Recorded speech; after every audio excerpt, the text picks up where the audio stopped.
இன்றைக்கி நம்மளோட விசிட் நவக்கிரக பரிகார ஸ்தலங்களில் ஒன்றான கேத்து ஸ்தலம். கும்பகோணத்துலேருந்து 64 கிலோமீட்டர் டுவர்ட்ஸ் பூம்புகார்.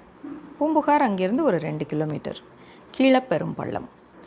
மெயின் ரோட்லேருந்து ரைட் திரும்புறதுக்கு முன்னாடி ஐயனாரை சுற்றி இவ்வளோ அழகாக இருக்குது. அங்கே இருக்கிற அமைதி, அதையும் கொஞ்சம் என்ஜாய் பண்ணிக்கலாம்.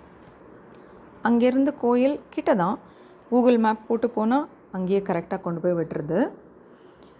மெயின் டெய்ட்டி, மெயின் கடவுள் சிவபகவான் நாகநாதராகவும் அம்மா பார்வதி சௌந்தர்ய நாயகியாகவும் இருக்காங்க. இங்கே ஆக்சுவலாக வீற்றிருக்கிற கேத்து பகவான் ஞானக்காரகர் அப்படின்னு சொல்கிறாங்க. மனுஷங்களுக்கு நிறைய கஷ்டங்களை கொடுத்து அந்த கஷ்டங்கள்லேருந்து அதில் பாடம் கற்றுக்க வைக்கிறது. நான் அட்டாச்மெண்ட் ஆர் பற்றின்மையை, இருக்கிற கஷ்டம்லாம் பட்டு முடித்த பிறகு நமக்கே தோணிரும், இது எதுக்கு இந்த அட்டாச்மெண்ட், எதுக்கு இந்த பற்று அப்படின்னா இருக்கும். மனுஷனோட கஷ்டங்களுக்கு எல்லாத்துக்கும் மூல காரணம் இந்த அட்டாச்மெண்ட்டும் பற்றும் தானே.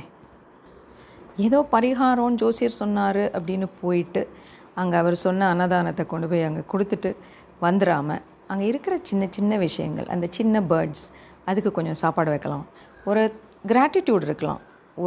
ஒரு வேளை உணவு கொடுக்கறதுக்கு எனக்கு ஆப்பர்ச்சுனிட்டி கொடுத்ததுக்கு தேங்க்யூ அப்படின்னு நம்ம மனசில் ஒரு அன்பு ஊறட்டும்.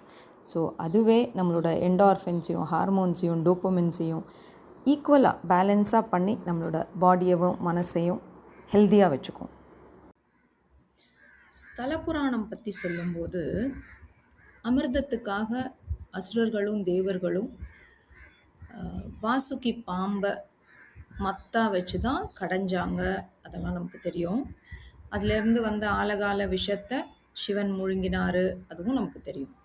அதுக்கப்புறமா தன்னோட செயலுக்காக வருந்தி வாசுகி பாம்பு சிவன்கிட்ட வந்து தவம் பண்ணதாகவும், அந்த பாப விமோசனத்துக்காக சிவன் வந்து இந்த இடத்துல தான் அருள்னதாகவும் சொல்லப்படுது. நம்ம மனுஷங்களும் அதே மாதிரி தானே. வாசுகி வந்து ஒத்துக்கிட்டு தான் வந்தாங்க பாம்பா மலையை கடையிறதுக்கு. இருந்தாலும் ஒரு நேரத்தில் இந்த அந்த பெயின் வந்து ரொம்ப எக்ஸ்ட்ரீம் பெயினாக இருந்தது, தாங்க முடியாத போயிடுச்சு போது அவங்க வந்து விஷத்தை கக்கிட்டாங்க. மனுஷங்களும் அதே மாதிரி தான். எல்லாருமே கெட்டவங்க இல்லை, நல்லவங்களாக தான் இருக்கணும்னு நினைக்கிறோம்.